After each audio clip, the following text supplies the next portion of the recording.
BS is spilling to everyone else. I don't think it's BS. Am I happy? Yes. I am.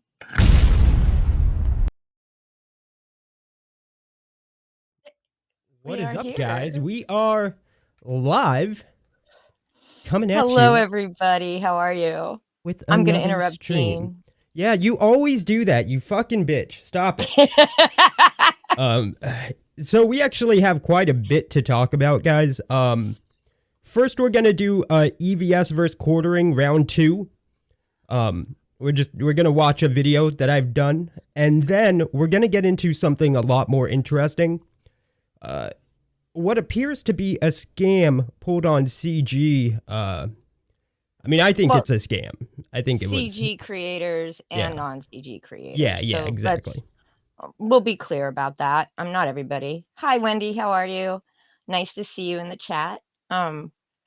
Yeah, so it is complicated and is going to take us a bit of time to get through.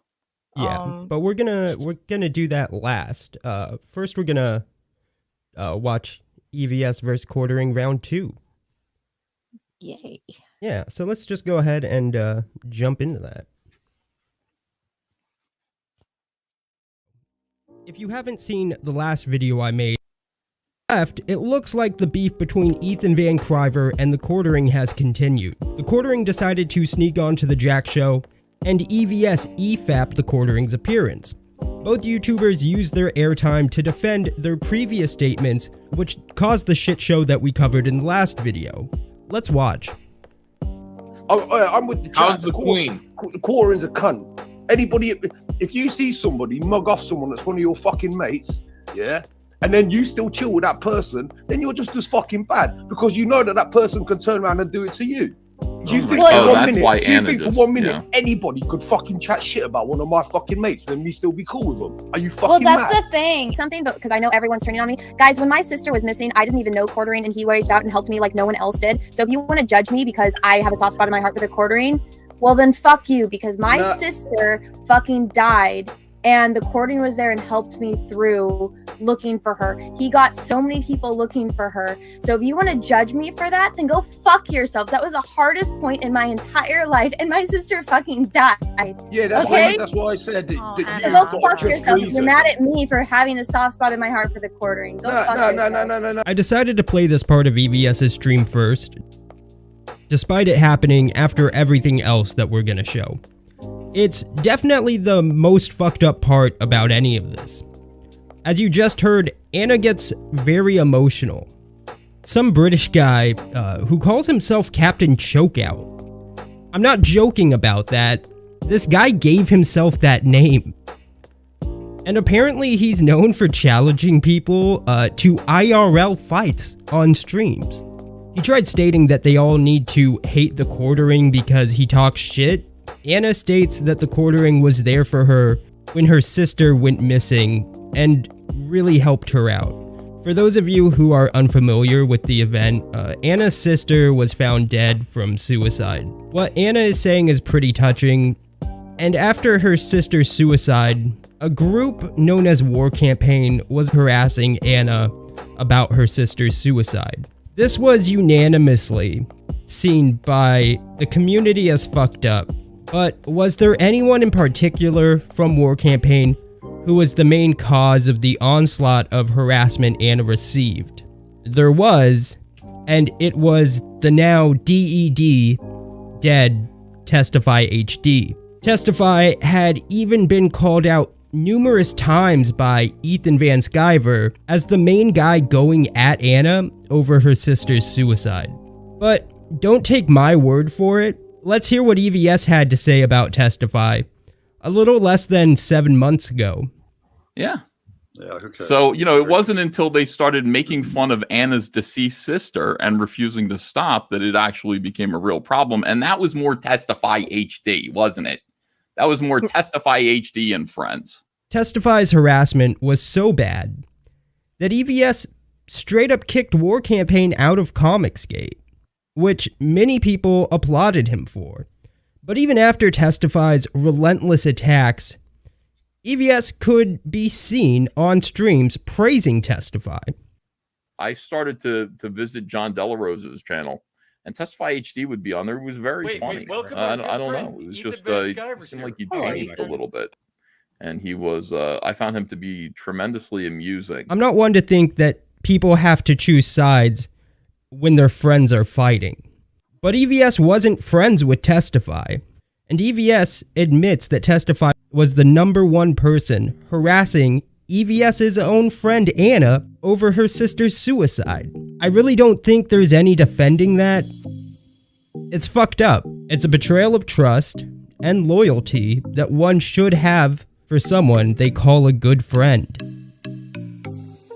Ross Kieran was right, and people were very offended. They thought, like, I was just trying to be sarcastic and make a joke. No, I really don't think so. What the quartering is referring to is this chat he made in Yellow Flash's live stream that I mentioned at the start of the video. I agree with EVS. Jeremy wasn't joking, but I'm not gonna lie or misrepresent Quartering's chat and say he was talking about all gamers. He's very clearly talking about Yellow Flash's live chat. About Yellow Flash and I were talking, not even talking about Jeremy. It wasn't even like Jeremy is a problem here. We were talking about the problem of platforming Frost, which we thought shouldn't be done. No, this is revisionist history. Ethan was talking about why no one should platform Frost, and Yellow Flash was crying that Frost wouldn't come onto his channel. EVS likes to pretend that everyone was on his side. In reality, EVS's opinion was the unpopular opinion, and he really only had Anna on his side. Yellow Flash, Flamenco, and Lofty Pixie had no problem with platforming Frost for debates, which is what the real culture warrior would believe in.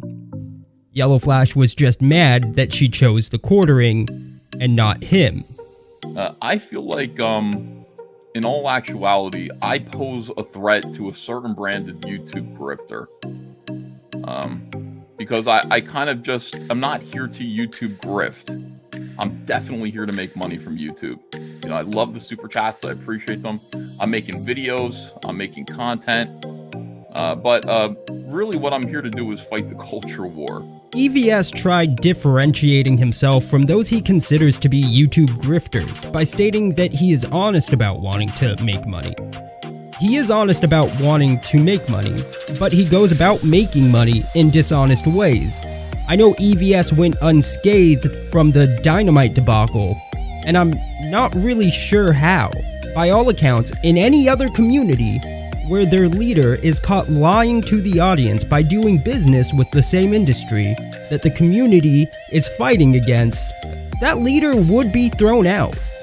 Ethan Van Sciver came to Comicsgate talking about how he was cancelled by the industry. He rallied the community behind him in his supposed fight against the industry, then immediately recruits his industry professional friends and starts setting up fulfillment deals for those friends with Dynamite. Dynamite is the industry. The guy gets caught conning all of Comicsgate.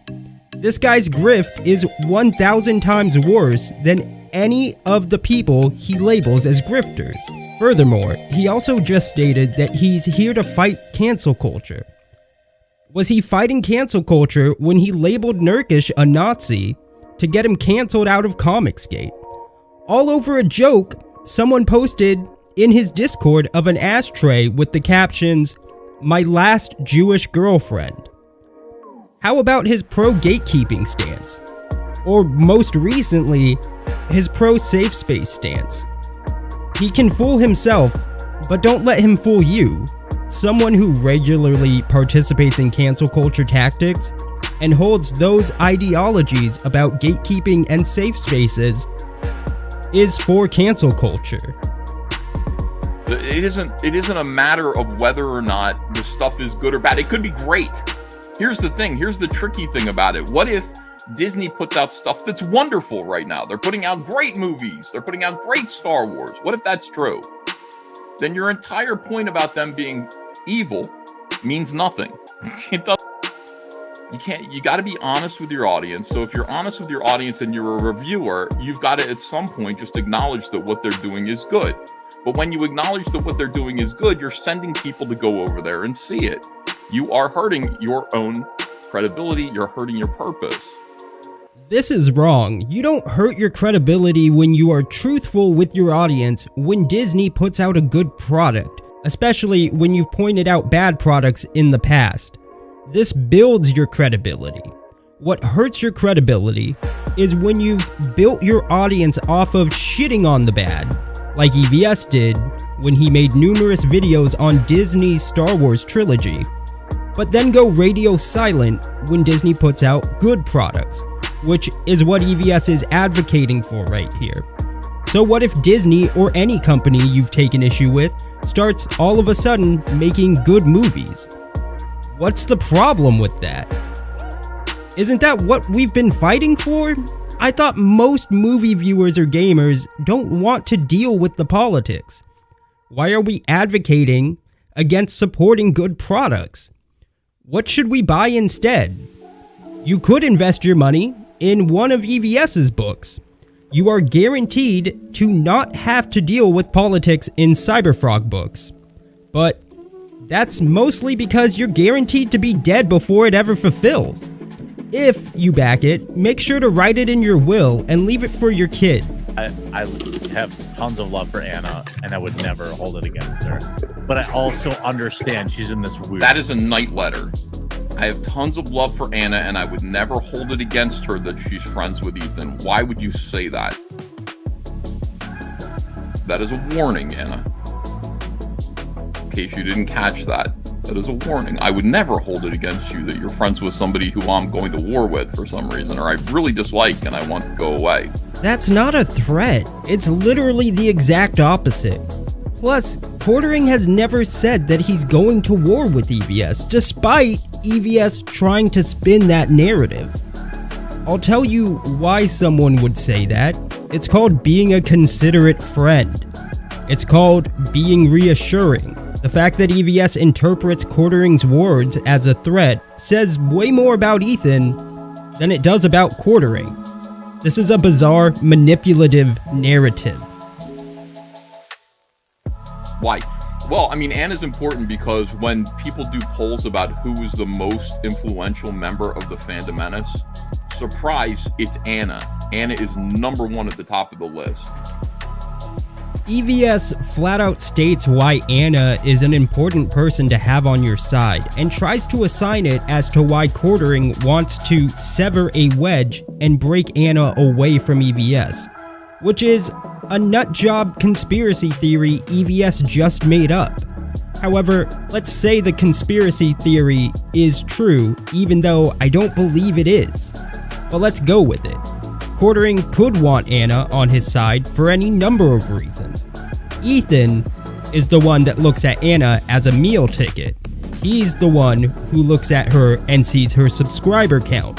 He flat out states that's why she's important. You work it out. It's just not that important. Gamma males hold grudges. They're passive aggressive. They're petty. They seek more and more conflict. And they never get over it. Like, they can't take an apology. They can't accept an apology. They seethe inside over stuff. And they can't just move on. And these social structure views are the same views that John Delarose holds true. They are from Vox Day. But imagine adopting the same views on really anything as John Delarose, the guy who cries that he's being victimized every day by old lady Vickyverse. It's fucking sad and pathetic. And by the way, you know, when you're debating a feminist who claims to be threatened, who claims to have, you know, been abused in a sexist manner by all the fans, you're on the defense, man. Most people just watching that situation are going to naturally adopt her side. So you're going to find yourself in a defensive situation, having to explain away or defend the actions and words of a few lunatics on the internet. You can say it's just the internet. That's the way things are. All you want, but people are going to, the audience who haven't made up their mind are largely going to side with the victim, the victimized woman. This is pointless. It is a pointless endeavor. You can't both hold this stance and truthfully claim to be fighting the culture war. When you have a stance where you're saying that the middle of the road people, the masses, are automatically going to side against you, and therefore it's pointless to try to win them over, you have seceded the culture war. What EVS is advocating for is some kind of societal isolationist community away from the culture war. Which, if that's what people want to do, that's fine. But it needs to be pointed out that it is giving in and letting the opposition win the culture wars. And you'd be a fool to think that they won't destroy your community later anyways. You could take EVS's route and be a loser who lets SJWs win. You can even choose to be an SJW. I know it's crazy, but it is your choice. I think both of those options are awful, and you should actually fight cancel culture, not walk away from the fight, and walking away from the hearts and minds of the masses. Because they're pissed at you, Jeremy, because you said that Frost was right and all of that, which you were drunk, which I think that they should think about let's too. not even do that. But... No. I'll stand 10 toes behind what I said. I came in there and the chat was all cringe and talking about they were acting exactly like Frost alluded to. Because the chat was being super fucking toxic. What do you mean how? How? Well, I was there too, so I mean, when is the chat not toxic? The funniest part of this is how EVS is trying to argue that what Jeremy is saying is wrong. Meanwhile, John Malin basically says the chat is always toxic, and he's right. Like, when's the last time you guys have been in a chat and it hasn't been toxic? I mean, the only real argument you can make is that it's not everyone in the chat. And of course it's not.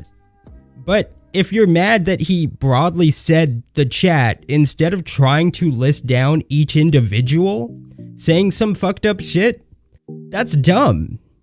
I have no problem with the toxicity of chats, but I'm not going to pretend it doesn't exist just because it's not everyone. I don't even know why this is a point of contention, because EVS himself also acknowledges exactly what I just said. I mean, the chat is just whoever wants to step in here and watch the show and comment on it. It's not necessarily fans of the people. It's not necessarily people who agree with whatever's being said here. There are people who just come in there and just want to say whatever they want to say. There could be troublemakers. This sounds so weird. Like, you disrespected the fans. Like, you disrespected the gang. Props to Brittany Venti for pointing out how dumb that chat argument is. But had the quartering of mocked the Jack Show's panelists in the same exact way, he would be A-logged over it till the end of time. Let me see. Frank the Bunny 666 says, "You happy EVS? Your BS is spilling to everyone else." I don't think it's BS. Am I happy? Yes. I am.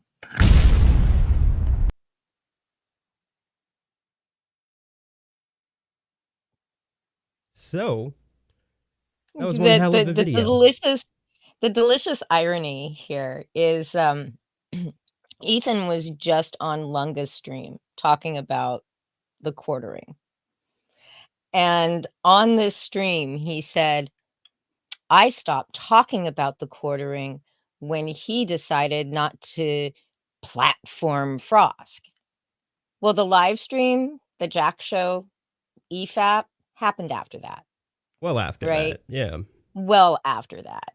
And he was on a stream entitled Talking About Frost and the Quartering with Ethan Van Sciver on Lunga's channel. As he said, I'm no longer talking about the quartering. It was just fucking fabulous. That's fucking great. That's super great. Man, you gotta love it. You gotta love it. I see we got some very butthurt people in the chat. But it's all right. We can ignore them because, well, the chat is toxic. I mean, I don't give a shit. They can be I butthurt. don't give a shit. They're only like boosting the views. They're boosting the I'm chat rate. It's enjoying- fucking great, dude. I don't give a shit. I am enjoying watching Glenn and Robert duke it out. It's Glenn, a total cat fight. That's Yeah. not very cool. The guy's got like one hand. Leave him alone. Yeah, but Glenn is a blind cat. So I'd say they kind of even it out. All right, that's fair. That's fair. You know. All right. But yeah. So we're gonna. Do you want to explain a little bit first before we start with the charity part of this scam? Sure.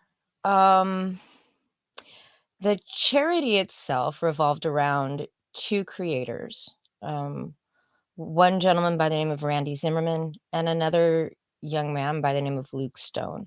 Both of them came down with the coof. Both of them were hospitalized. I believe both of them were induced into comas and put on ventilators. I know for sure that Luke was. I'm guessing that Randy was as well. Okay. They were both involved in a deal with Lola Indie Princess and her husband Varian. Varian has a distribution company for comic books, and so she put together these fundraisers for them to help offset their medical expenses and stuff like that. Very sweet. It's a nice thought. Except, But things have kind of gone a bit south. yeah, and there's this is just one part of like what seems to be a scam that they're involved in, and we'll get into the kind of, well, actually they're both very huge because like this part involves somebody who Charitable gift. yeah, and like they like this Luke Stone guy, like they thought he was gonna die, and then the other part involves this fake deal with Spencer's gifts. So we'll just have to kind of jump into it. Yeah, we'll try to break this up and explain it as we go along as much as possible. Yeah. It's very confusing. I watched Black Rose Comics did a stream last night with Luke Stone. Our good friend Matthew Fowler was involved, and it was almost a 4-hour stream, and it was very dense, very difficult to get through, just a bit of repetition and just a lot of dissembling, so trying to dig down to the meat of it was not easy. Yeah. I watched that stream 3 times, and fourth time when I was cutting it up to present it to you guys today. So yeah, let's jump into it. okay. Well, let's go into I want to know about. So obviously you had the GoFundMe. We touched on that. Meredith and Nita did an awesome auction for you, which was a success. And there were also 3 other auctions and a raffle. There were? That were done on your behalf, but mine yes. did not actually support you. I didn't even think anything about the auctions that were ran for Randy and I. I just assumed that my wife had gotten that, but like just the love, overwhelming love and support was just so overwhelming to me. And then I was like, and then she was like, I haven't heard from Lola though about the other one. And I go, well, that's strange, but I'm not gonna hunt people down and ask about it. So I just let it go, because that's not my nature to, be like, hey, you raised money for me. No, I'm not here asking for charity. I'd rather give, I'd rather earn money than take it in many cases. And it wasn't until other people started coming to me, hey, have you seen any of those resources. I had to tell them no. I had to be honest about it. Oh. And so Lola did reach out to me, and she sent me $125 and said that her PayPal that she was using had gotten suspended, and that she'd be sending out another $500 later. But that was the explanation given, and so that's all I want to say. I'm sorry. Wait, what was the? I'm sorry. So I missed that last part. What was the explanation given? That her PayPal had been suspended for receiving donations, and so It's an interesting thing. Just I mean, because when I looked at PayPal, their PayPal terms of service says that they can accept donations not only for a personal fundraiser, but then also a charity. Still call Varian a friend. Okay, I've forgiven him. I've forgiven Lola for all this.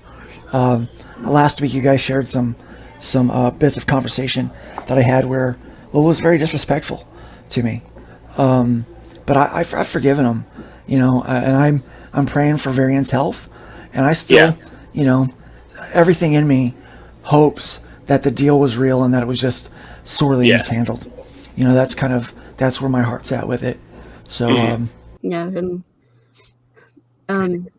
before I end the stream, because I do want to go cuddle with my husband and watch movies, just a real quick update. I will be posting on my crowdfunders too.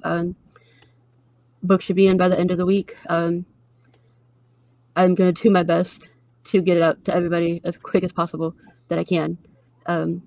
Since my funds the PayPal was banned though, I have to come out of pocket for the shipping and everything. So just bear with me on that. Also, for the charity, I did send some of the money to both Luke and Randy already, and they know what's going on.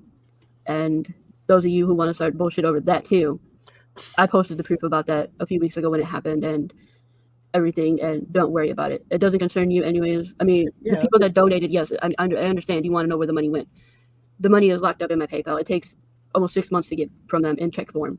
I'm coming out of pocket to pay that off as much as I can when I can. I am coming out of pocket to ship these books to you. It will get done. Don't doubt me. You can just bring mine to Grand Rapids, okay? Yeah. Tied up by PayPal. I've been there. I've had somebody buy a piece. And the reason my PayPal got banned, guess what? It was because I was taking donations. Taking donations. Yeah. Mm-hmm. So everything's going to get handled. I got this. It's just going to take time. And I've reached out to everybody, and there's the people that matter, there's no concern right now. Exactly. The people that matter, there's no concern. Remember what I said earlier about if your story starts with he said or she said, you ain't involved in the goddamn story anyway. No. And if I hear, I can handle myself. But if I hear you guys saying my husband's a scam artist one more time, and if I hear it at all, I'm putting you on blast. That's your only warning. Yeah, so my Instagram got hacked a couple weeks ago. I let that blow over. But yesterday, somebody hacked my Facebook page, and then a group of people band together and reported the GoFundMe and the video of Varian thanking people as spam. Mm-hmm. Knock it off. If you don't want to see it, if you don't want to contribute, go the fuck away. What's up, Sam? Hi, Sam. Mess with GoFundMe. She is going to set up another funding page on givesendgo.com, which is one that doesn't like censor people. Yeah, and then I also have a PayPal, and I have a business PayPal, and I have a Cash App as well. And you just got to message me for that info, because I'm not making that public, not with all the kitty bullshit that's going on. I mean, they already nailed your PayPal. I mean, I would. My personal PayPal, where all the charity money and everything and was going, that got banned. So I'm only giving it to people I unfortunately trust at this point. And people that you trust are fortunate. It's the unfortunate is the ones you don't trust. You know what I'm saying. Yeah, but there are multiple ways to send money to help Varian. It covers medical expenses, trips to go see specialists, obviously because he can't drive and I don't know how to drive yet. I will be learning soon. And so we got to pay for rides and stuff. And it's going to help with all that. Some stuff the insurance doesn't cover. So we have to come out of pocket for it. So all the money is going to go help to get him better and get him on his feet. And I greatly and deeply appreciate all the love and support that we have received so far. It really means a lot to me. And Second question. Are you involved with these art auctions that collected all this money for charity for our man who was in a coma and then that didn't pay out? No, I'm not involved in the charity. You're not involved in that in any way. The art auction or the raffle is not you at all. No, that was done. Well, because you've been tied to that, in the streets, and I just wanted to make sure that what your thing on that was. Yeah, that hadn't. Go ahead. Well, who wait. I'm lost on. Wait, first of all, let me ask because you jumping. Let me ask this one question. All right, motherfuckers, man. Go ahead and finish answering that first question. Okay. Well, real quick. So the art auctions and the raffle, the $10 raffle thing for Luke was for Luke and Randy. Donated art to be auctioned off and to pay for his hospital stay or health bills. It was for Luke and Randy, and that was done on IndieVolt. Right. I don't think it was 100% done on IndieVolt. Well, on Geekgasm on IndieVolt or whatever. But you're not the PayPal account that took the payments and got locked up. That's not you. I didn't know. I had nothing to do with the charity drive. I had actually. But you were on the stream. You were on. I watched the stream. Being on the stream doesn't really matter. Right. But no, but owns that PayPal account is really. It wasn't right. If I was on a stream, it wasn't to. It was to promote the charity. It's not that I didn't want them to get money. That's okay. Maybe I'm misspeaking. Your Krista was the one that was hosting that.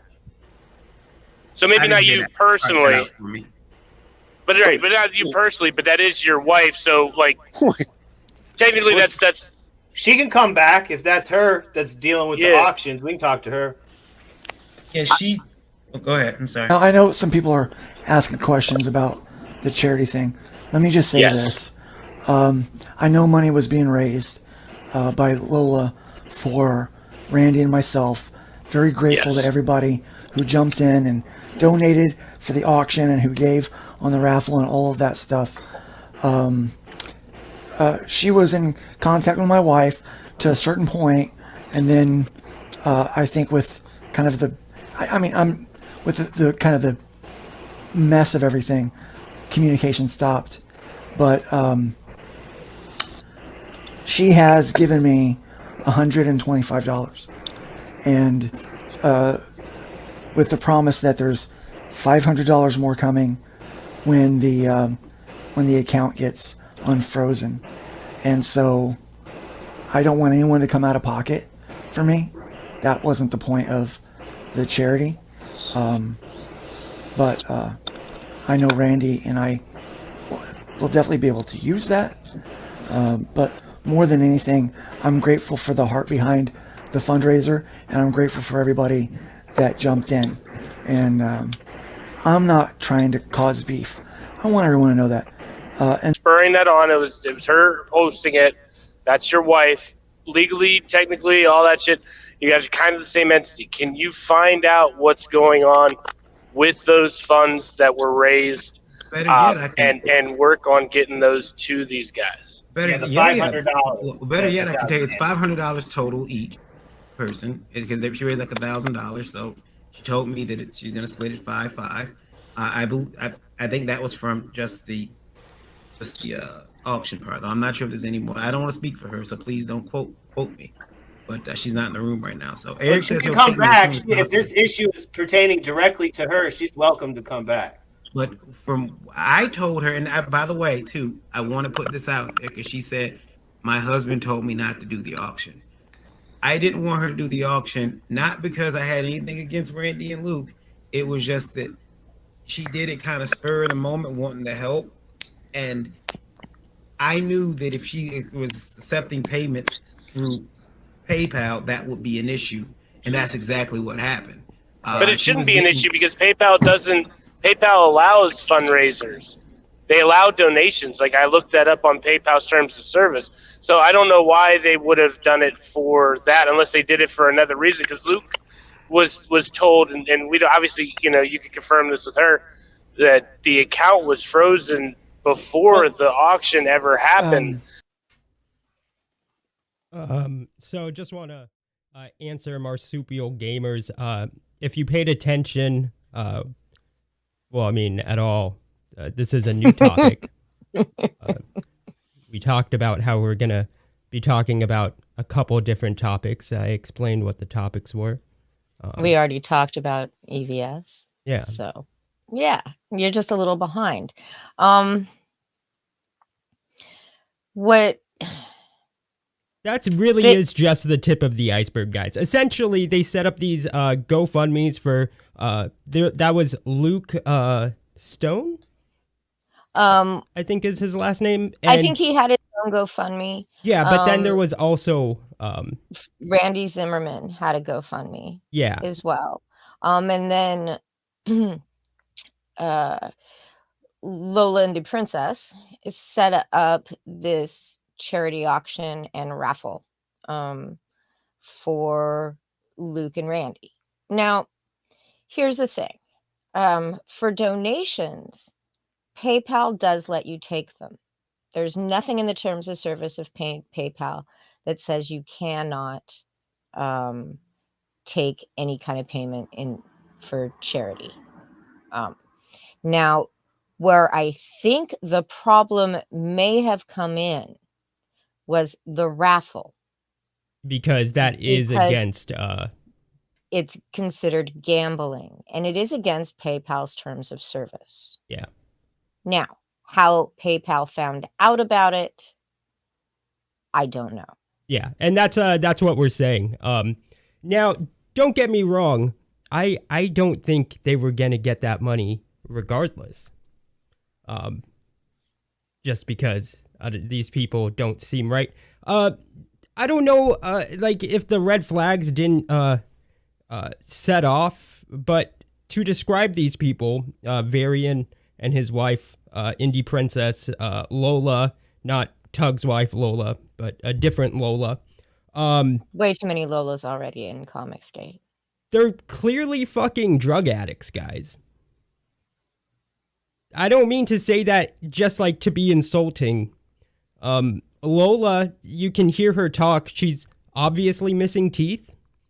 There's a Facebook video where Varian is they're thanking everybody because he was supposedly in the hospital for a stroke. It started off the GoFundMe for Varian. Yeah. Described what happened to him as a TIA. Yes. Now a TIA is a transient. That's no. But that's like you're getting too in the weeds. It doesn't matter what he's faking. No, just let me. It went from a TIA, which while a big deal is not does not have lasting effects. Right. No, Marsupial Gamer, you gotta fucking listen, man. Luke Stone is fine. Yeah, he's fine. He's a good guy. I mean, he's not fine. He is, recovering, but he's a good guy. He was being scammed by Varian and Lola. In our opinion. It's pretty damning. Yeah. So it started off on her GoFundMe for her husband as a TIA. And by last night's stream, it became a full-on stroke in her description. So that's why I think that, is pertinent. In defense, I think that this is just something that was cooked up to, this is my opinion, was cooked up just to distract from what was happening with their distribution quote deal. Yeah. Now, but they're clearly like on drugs. Like this Facebook video that like Varian has where they're thanking everybody for donating to the GoFundMe. Varian is fucking like, he looks like he's straight up high on meth. Yeah. Like, it's not even, like, I'm not even joking. The guy doesn't look like he just had a stroke. He looks like he's high on meth. Without a doubt. Lola sounds like she doesn't have any teeth in her mouth. and you can see that she's missing a good chunk of them. That's why her camera is always angled down. You know, at first I thought it was just because she's got these enormous titties. But it's not. It's literally so it doesn't show her face. Yeah. But let's get more into the scams. Because it goes well beyond that. Now there's this deal with like there's no deal with Spencer's Gifts, but they conned people into believing there was. Yeah. For those of you who don't know or aren't from the United States or North America, Spencer's Gifts is one of these, it's a little tchotchke shop, like gag gift kind of thing that you find in almost any mall across America and in Canada. Everybody knows what Spencer's No, is. they don't. Yes, they do. I've had to explain it to people from other places, Dean. No, you haven't. So, anyways, it seems to pretty much be a scam. Now there's questions of where the books are, and we'll get into what we believe. But yeah, essentially people sent them thousands of books and never saw a contract. And it looks like it was a scam. So let's just watch.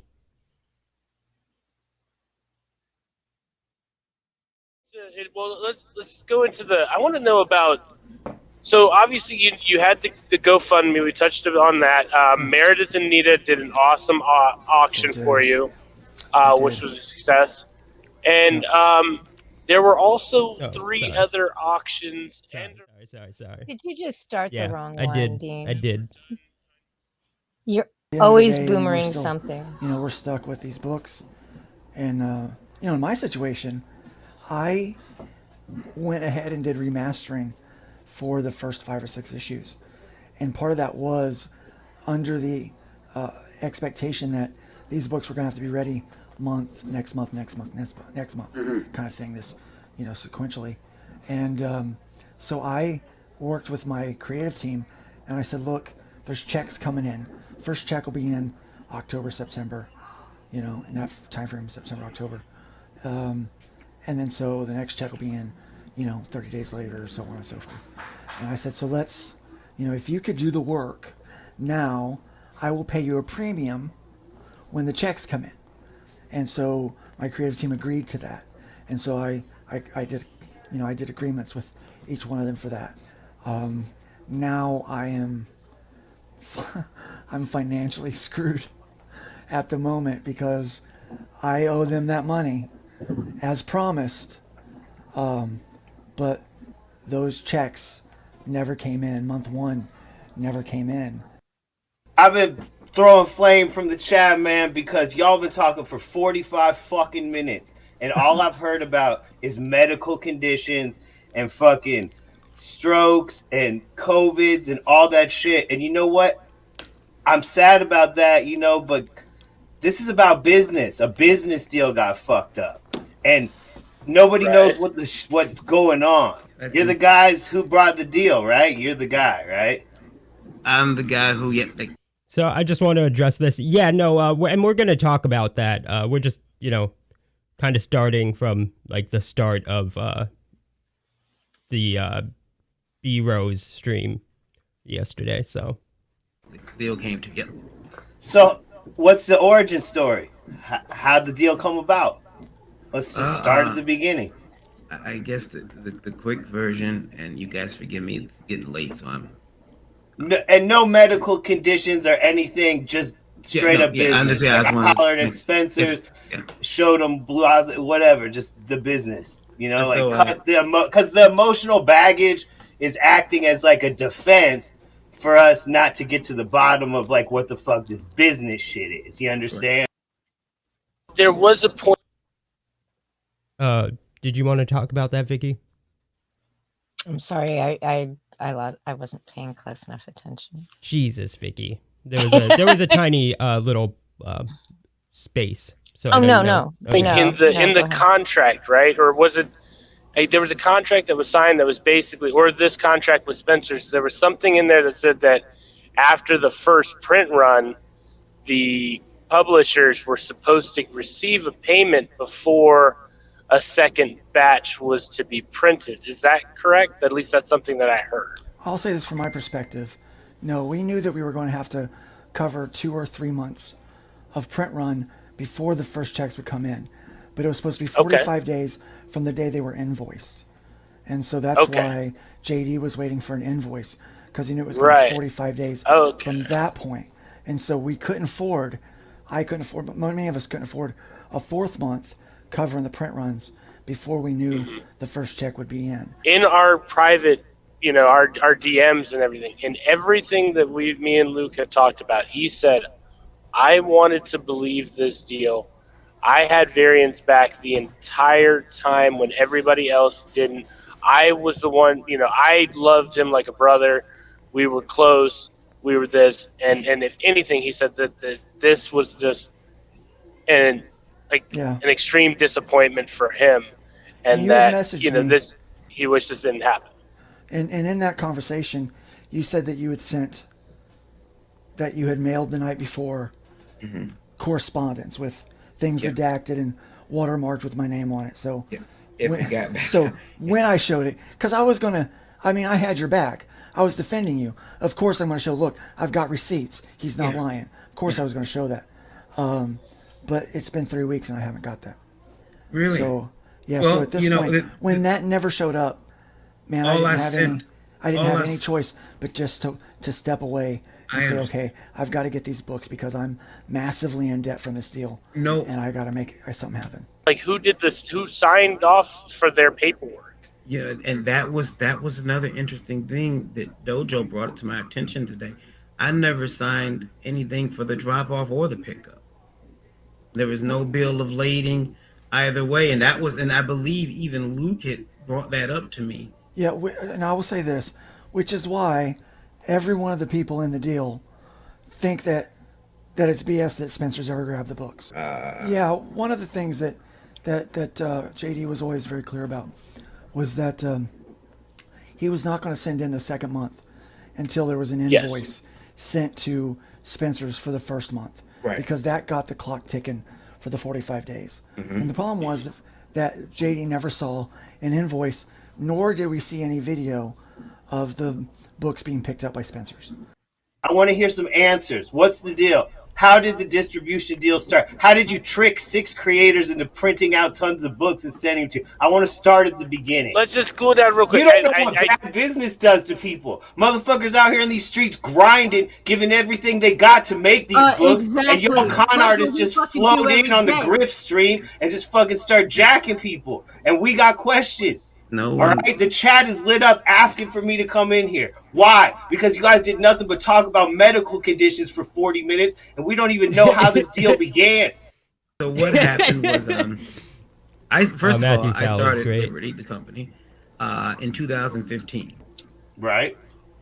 Through it, when someone would order stuff from my comic publishing company, when I sent it with Liberty package. Just kind of giving myself this experience. So what is Liberty? Is Liberty a comic book publishing company? Is Liberty a shipping and fulfillment company? What is this Liberty brand? Distribution. For independent comics. All right. So start at the beginning. You distributed comics 2015 loosely. You started doing it, right? How many thousands of comics have you distributed since 2015? There's been no thousands of comics, I can assure you. It's been not thousands of comics? No. So what way, shape, or form do you feel qualified to even begin to negotiate a deal where you have independent creators printing out 3,000 copies apiece of books out of pocket? Did you have a comic book yourself to take to this company, or were you just grabbing indie talent off the streets and putting it together? No, I did have a comic I wanted to put through. Is your comic printed out and stuck in a warehouse somewhere like the rest of these people's comic? My comics are in that warehouse, yes. All right. Well, then you got skin in the game. You got skin in the game. I'm giving you that much. You got the comics of yours printed out too. Took over that warehouse, and we have a new warehouse. You guys. Right. Well, we're not there yet. So you're building this deal, right? You decided to hire the third party yourself? No, did you pitch the creators first that there's this third party that will pitch my stuff around if we all kick in some loot? We didn't know about the third party. it is still. I came on the show because, listen. Well, you came in the show because you're in hot water because you've done a super critious level, and I want to try to clear it up. Are trying I seen to Luke sort here, it that's who I out. wanted to talk to, and I want to talk to all the people who were involved because. I just want to take a second. This is what I describe as like a CG Senate hearing. It's the only like proper, I guess, comparison. It is technically, kind of, like you said, you know, that's who got hurt. You didn't. I'm just saying. I need to talk to these guys so they can understand what happened. Right, but you already have established a pattern of deception. All right, you've got a company that's publishing that hasn't distributed 1,000 comics in 5 years. Then you've built up this deal where you have a connection to Spencer's that's not a real connection to Spencer's, but the hiring of a focused marketing group, and you've neglected to share that information with all the creators who will be spending their hard-earned money printing out these stacks of books or whatnot. Yes, you're saying that I've deceived people. I haven't deceived anybody. So you're saying it was honest not to tell the 5 creators about the middleman. That was you operating in 100% honesty. What I'm saying is that the middleman company, they turned me over to them. They turned me over to Spencer's. So the middle guy puts you in contact with Spencer. Right. Spencer said they needed 2,000 books. They would need 2,000 books. 2,000 copies of one book or 2,000 books total? Of each book. Of each book. And you had 5 books. We had 9 books. 9 books. So just like 200 copies a piece for those? No, 18,000 total 18,000 books. We now have all 18,000 books printed, right, from the different creators. 20. Did anybody not print 27,000? Did anybody not print their 3,000 each or whatever? No, we all so printed everybody our first printed them. Then what? They sent them all to that New Jersey warehouse, or when do we get there? No, in Michigan. No, they don't go to New Jersey. They go to Michigan first. They come to Michigan first. To Liberty before they go to New Jersey, where Spencer's is. Yeah, they left the printer and went to. So at this point, has storage. Varian invested in a lawyer or whatever to look over all his contracts when he was signing this deal? Like, have they all been approved before everybody sent their books off to Michigan?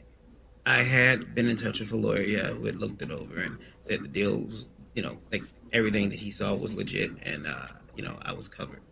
The pickup crew to come get the books and take the books to New Jersey was supposed to. They were coming to get the books. Just a pickup crew who works for who? Spencer's or who's they would be crew? a third party hired by Spencer's to come pick the books up. By Spencer's, and they're taking the books to this warehouse storage thing we've heard about in New Jersey, right? Yep. So do all the books from all the creators make it safely to New Jersey? They do. Well, 2,000 units of the 9 books, 1,000 units of each book was left with Varian to sell at conventions and distribute to a number of different retailers. I'm sorry. There's no more books that went to the books that went to New Jersey. Right. All are back. Oh, they all came back from New Jersey. Yeah, those all were returned. Yeah. Because so all 27,000 books are back in Michigan and have been returned to the 6 creators or whatever that are in the process of that. Yes. Okay. All right, so that's handled. Back to when they did hit Jersey and the talk of this meeting where people showed up and were left like standing around or something. What's that? Yeah. So yeah, we'll get to that in just a minute, actually. So first off, there are some problems with this whole story, and there are some things that I left out. Apparently, Randy Zimmerman did know about the third party. He's the only one that did. He is Luke Stone's publisher, and he's the one that brought him into this deal. I'm not saying that Zimmerman is shady in any way, shape, or form. I don't think that he is. I think he seems like a good guy. He was roped into this just like the other 4, like all 5 of these creators. And so it's so hard to describe. So while he says, Varian says that that he wanted to be part of this deal and that his books are also sitting in this warehouse. If you notice, Lola, being the good and dutiful wife, corrects him and says, no, they're in a different space. I don't think he was ever planning on being part of this deal. Well, the deal doesn't exist. Well, I think it's possible that there was some sort of initial deal with Spencer's. I don't. Now, I don't. I think there was. I think the books just never left fucking Michigan. And that caused this cascading effect of the deal being basically cut off, Varian deciding to try to scramble around and save this shit, and he couldn't. Yeah. I think the third party never. Well, when we get further in, I'll explain that. But at one point, and it was a whole nother 5 minutes, and it was just way too long to add into this. No, so wait, Vicky. So they, I mean, so apparently Eric was voted as representative because Varian was telling each creator different things for months. But you had found a thing. Do you want to share that with me, and I can? Sure, it's in our DMs. You're gonna make me hunt it down. Yeah. Eric was the guy who designed. He did artwork. It's in the private chat. He did artwork for the displays for the books. Now, nobody ever saw these displays, but supposedly this is what Eric did. And he is the guy who now has the books.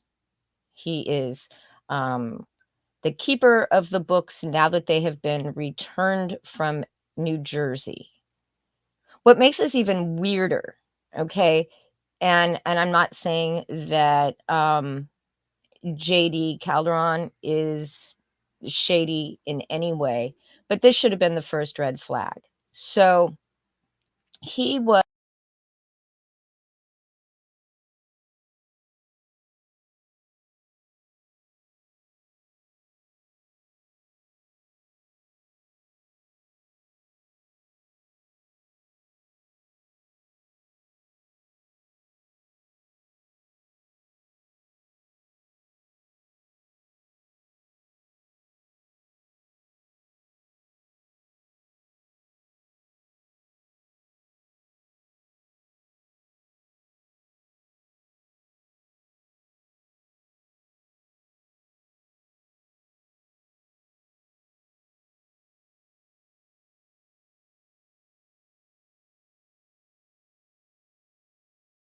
Do you have that?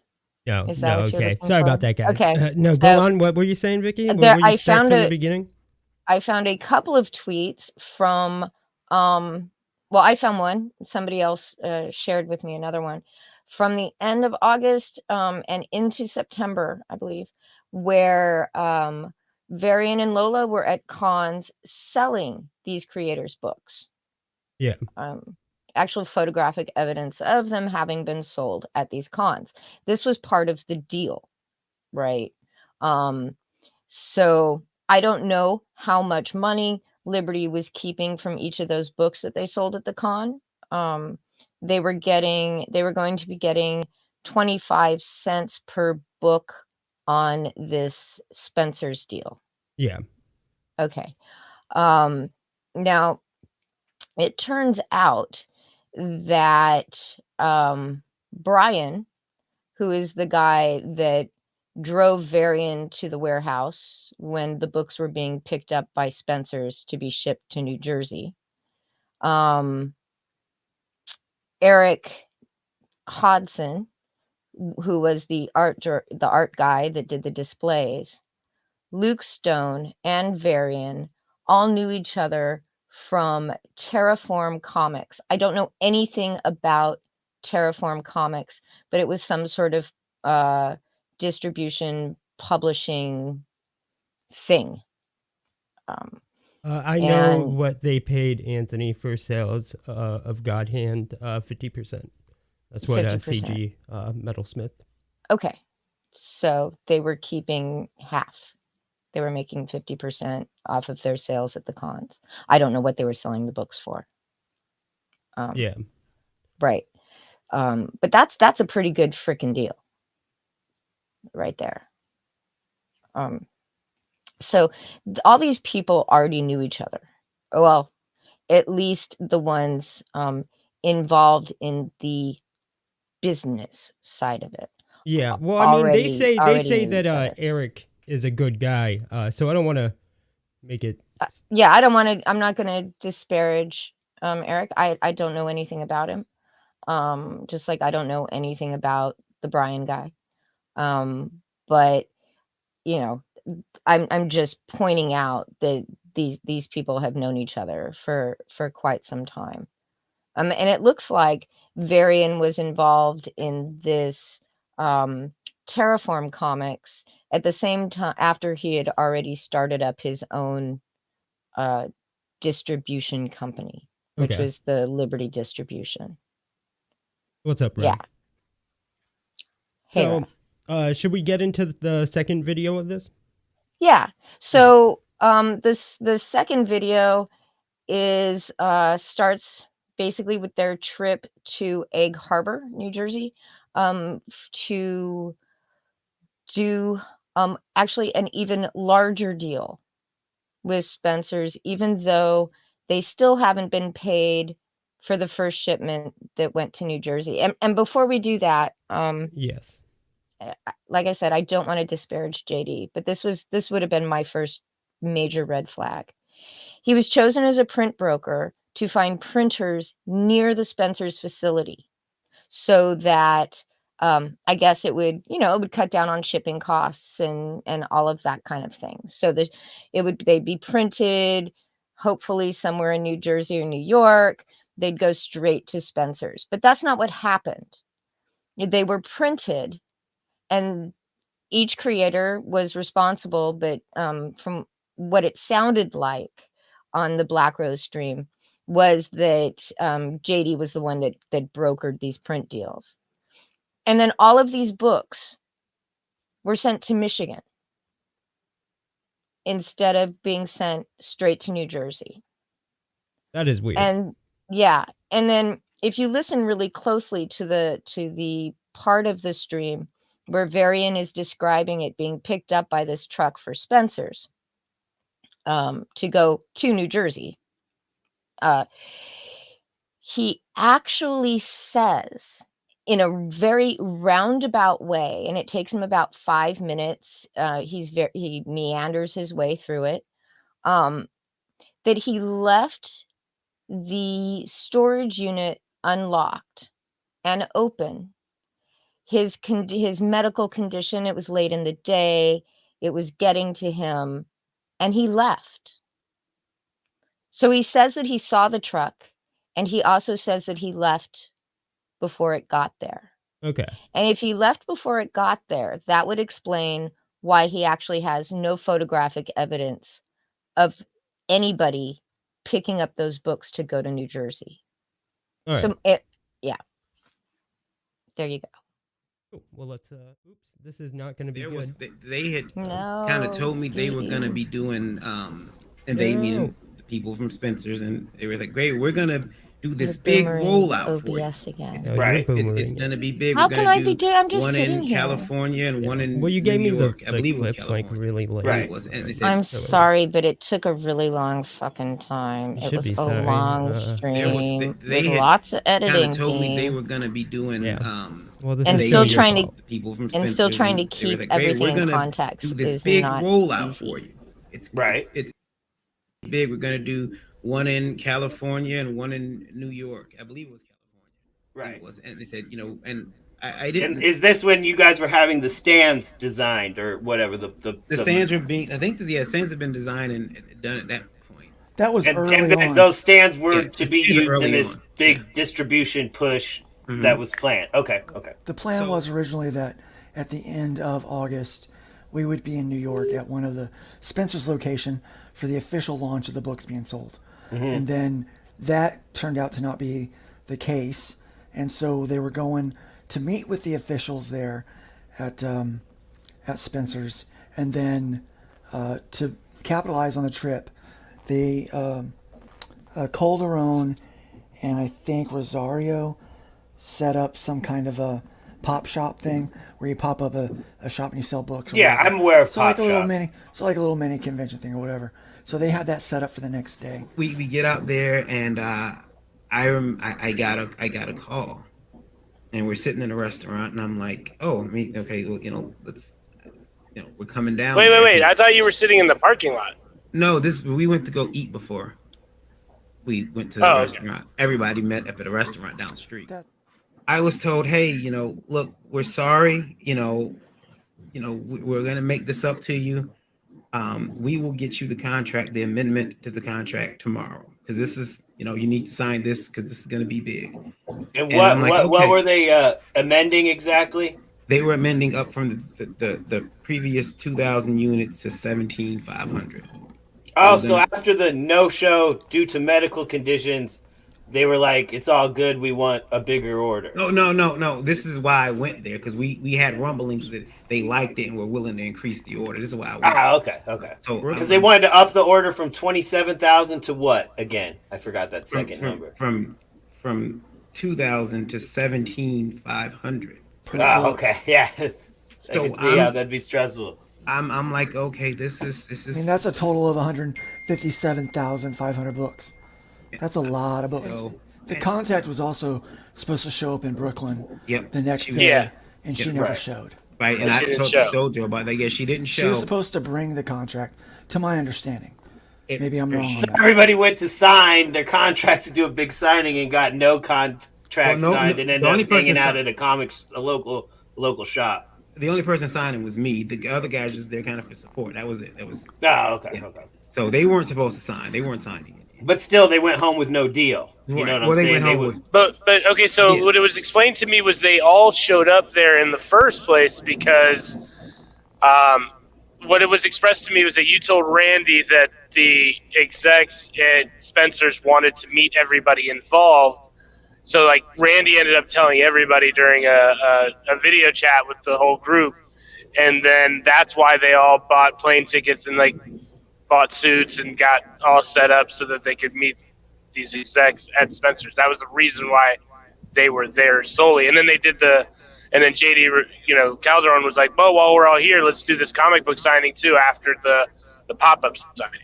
They did send me a contract to sign. Right. Digitally, I was sitting there. I got the email. I read it to everyone. That's the video. Luke had mentioned that Randy had taken of me. It was a digital contract. I had to sign it and send it, and we all celebrated, that as well. So you signed it there before submitting it to your lawyer to like overlook and check before you signed it. It was an amendment. Signed it right there at the celebration.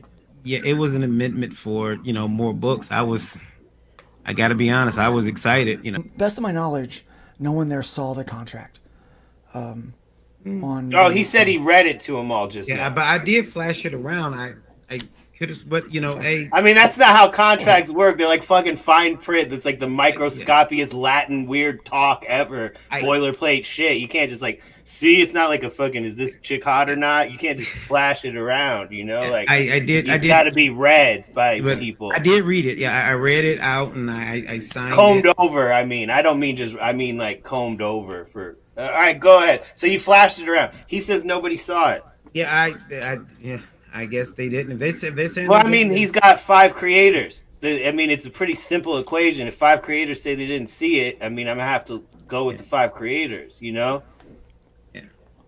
So did you show it to him or not? I mean, because there's a discrepancy. I guess I didn't. I thought that I did, but it's possible I didn't. Thought you showed him the contract. That's not something you'd be like, contract, guys, let's read it. It'd take 30 minutes of intense boredom. You know what I'm saying? And then you'd be like, I didn't understand any of that. Neither did I, guys. Are we signing it? Shit, I don't know. Yeah, let's go. The way I understood it coming out and hearing the stories was that it was Egg Harbor and the way things were handled there that made the majority of the creators start to question the validity of the deal. Like they were already starting to think that things weren't legitimate, and now at this point they were like, okay, we've got to figure out, you know, how we're getting our books back and that kind of stuff. So they'd already kind of been in that mindset. Well, because how would you be feeling if you just got back from that New Jersey trip? Would you be having confidence in the deal, or would you be feeling like, oh shit, I might have got? From Varian's explanation right now, absolutely not. I think I was being grifted. JD was working with a print broker who was contacting all of their contacts. So another middleman was handling the finding a printer, similar to like what Mix'em does. They just locate whatever printer's close to you and get your order fulfilled or whatever. Yeah, so they were working with dozens of printers trying to find someone that could meet the need. And the broker couldn't find a place at all to meet the number, or was it more of like they would need 4 months or something to fulfill that order? Well, yeah, it would take long, but there was a paper shortage. None of them had the stock that we needed, and the amount that we needed. I mean, you're talking about 157,000 plus books. Wrong. You have to come back to Spencer's now with the bad news that there's a paper shortage. Yeah, and then what happened next? They sat on their butts for a bit. They didn't, you know, like they kind of gave me the cold shoulder, and then it was like, okay, hey, that sucks, but they, you know, but can you pivot back to? But what were the dates when they were leaving you on red like that? Because it's like, was it over the holidays, or like when were they not answering? I don't think it was. It was just like, you know, I get 1 or 2 days of no reply. No, but I mean, like, was it over between Christmas and New Year's, or like? Because I mean, if they were ghosting you on the holidays, they might not have been in the office, or you know what I'm saying? Like, was it anything like that? When I woke up and I was in my third facility at the time, it was before. It was somewhere November, December that that we knew that the deal was off, but we haven't seen anything. Yeah, and that there should have been some paperwork when the books arrived in New Jersey, right? Because they went from Michigan to New Jersey through Spencer's. He said. Yeah. He said. Yeah, I didn't get a bill. I've never got paperwork for any of those books when they dropped them off or when they picked them up. That was part of the problem. That seems sus. The 23rd or so of December, I get a letter. I get a pack. I'm like, oh, this must be some money. Great. Open it up, and it's just like legalese about how I've violated some rules and of the contract that I had with them by not providing. Can you screen share that or show that? So, well, I took that. That sounds interesting. You know, the lawyer said, "Let me look into this for you," and he's been looking into it. And he said I told the guys, I remember having a stream with them, and I said, guys, what do you want me to do? You know, you want me to keep pushing this, or do you want me to get the books back? And the consensus was, if, you know, we're not getting paid, we're not expecting the money anytime soon, let's get the books back. Right. And I said, okay. And I told the lawyer, I said that's what they would want. They prefer to get the books back under, you know, back and under our control. And they were like, okay, well, you know, that was so if they were in litigation with you not being able to fill the order, why would they release the product they had and not seize it to go against the order they were trying to fill? They decided to just let me get the hell out of there. They didn't want Spencer's, the company that sent you legalese and had their lawyers. It was Spencer's and dealers. It's like, let him get out of here. Don't worry about it. Well, no, it wasn't that simple. There is something that I gave some information to. Well, give the information to the people here that are out here who are asking, because these are who want to know. Well, I would like to tell the guys what happened, but I would love to like be honest. I mean, if the deal's already blown, the NDA is over. Well, they're all listening.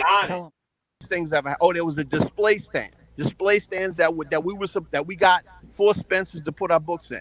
No one's ever seen them. So there were all these things that were supposed. Eric Hodson, who's in the chat, has never once been on any Spencer's deal. Has never talked to anyone from Spencer's. That's what we had in there for. So all the things that everyone asked for, he never produced. Right. He says the contract was in some kind of special thing. He needed a code for to get to it. He can't get to it no more. So all these things happened. Then what he forgot to tell you too is that when we got back from Egg Harbor, which was a complete disaster. I've talked to people. I'm just a street dude. I don't know shit about corporate. Okay. Nah, I know. I Everybody feel who you. I've talked to who says corporate do not set $1 million deals on a Friday at 3:30. So 2 weeks after we get back from the deal, we say, okay, cool. 2 weeks. Either Spencer's is going to send a check to the printer, or our payment from the first set of books is going to come in. Paper shortage, gotcha, no big deal. Although J.D. Calderon said, hey, if we can get paid from Spencer's for our first books, we can front the printing and still get the 3,000 books printed. Guess what happened to the checks? Oh man, I misfiled the UPC codes. We're on another 45. You got to wait another 45 days for your money. Go ahead. I got another question. Okay, Varian, you said you got 3 envelopes from Spencer's. Mm-hmm. One of them contained a check for Eric's artwork. One of them contained a check for the displays. And the third one you thought was a check for the books, but it was this litigation from B2B, but it came from Spencer's, is what you told me. It's B2B and Spencer's. It came together, as I'm trying to explain. It came together and it told me that I had, violated, like Matthew said, I didn't do what I was supposed to do. And I said, okay, well, I gotta take this to the lawyer. So I took everything to the lawyer. He said, give me all of this. Bro, I'm just gonna let me just say this. I want to ask this question. Has Eric received his check, or has Randy and JD Calderon received their money yet? I have not. Well, they have received payment for No. The from the $1,000 that you owe each one of them. And Eric Hodgson is owed for artwork $700 and something. Have they got not money? sent that yet. Why? So you got a check Why? for artists and you haven't paid it to them yet. Well, no, because I put the checks in the Liberty account, and then you got those checks in like December, didn't you? I got the November, check, December. Yeah, I got the checks in December, and then I gave them to the lawyer because he said, "Let me see these because I want to make sure that by cashing these, you aren't gonna violate something. Let me take a look at it." Yes. Well, no, because I put the checks in the Liberty account. I got the checks in December, and then I gave them to the lawyer because he said, "Let me see these because I want to make sure that by cashing these, you aren't gonna violate something. Let me take a look at it." You sure?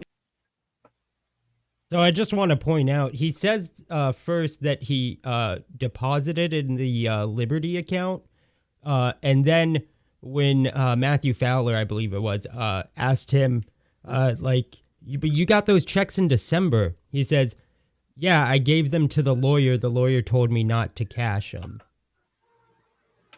Yeah. So did he put them in the Liberty account, or did he give them to a lawyer that doesn't exist, probably? Yeah.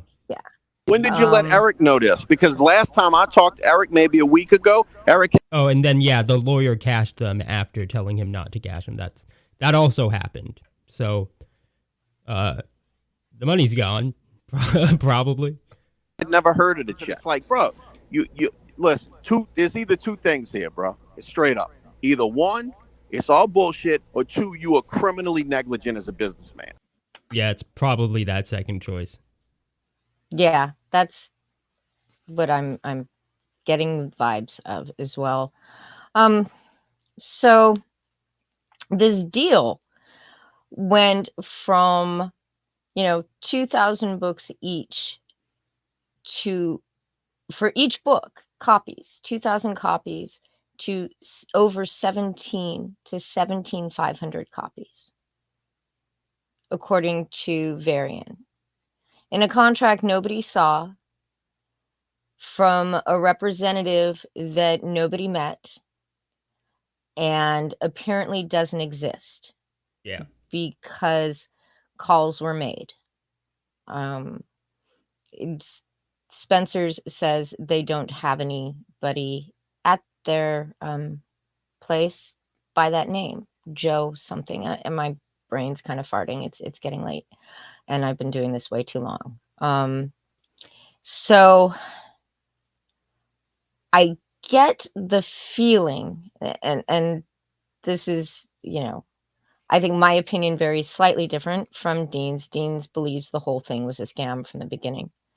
I get the feeling that if it did exist, that what happened is Spencer's never got that first shipment of books.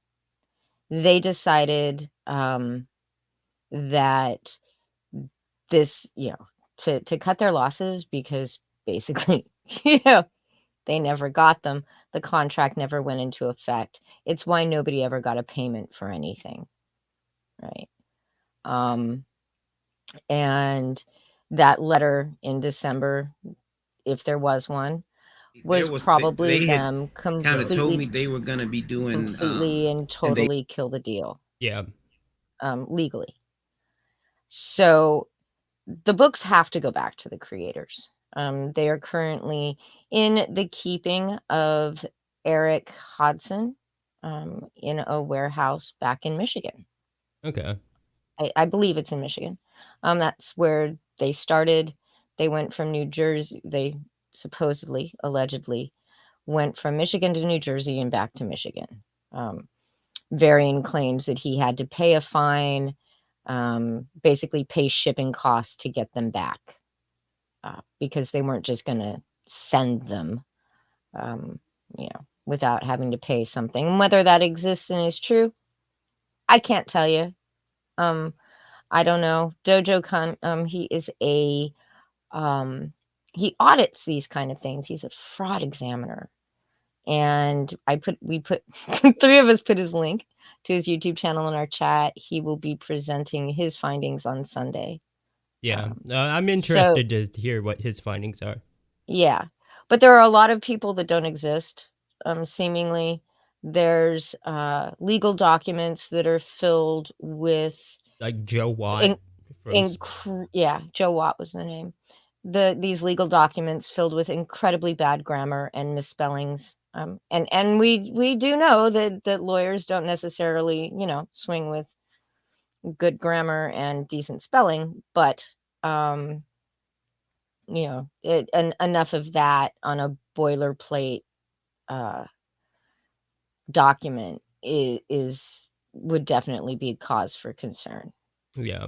So the company, this business to business company, which he said was Books to Bucks, I could not find on Google, and I'm not the only one that was looking. But they seemingly do not exist. There is a book on Amazon that is available called Books to Bucks, but I could not find a single solitary company by that. Yeah. Safe to say they probably don't exist. Probably who wrote not. this? Lionel Hutz. So what is this, Vicky? This is from an old blog spot, I believe, of a person that was doing work with Varian. With before Varian. When he was called Unlimited Psycho. Yes, which was an LLC. It was one of like 4 or 5 different LLCs between Varian and Lola. Yeah, so I'll just read this here. They say, though I respect Varian, my boss and owner of UC, deeply as a person and think he's doing a wonderful thing, I hear the financial situation there is unstable due to some past events I shall not bring up at this time. When promoted as the artist resource manager, I was assured I'd be receiving pay every week for my hard work, as well as pay for the illustrations I'd be pumping out. Due to the lack of contracts, my sister, a paralegal, suggested that I stay away from UC until there is a written agreement or I receive compensation for my work. Until then, I will not be returning to the company, but I plan to stay in contact with Varian and those I met while there. So, bad business practices aren't,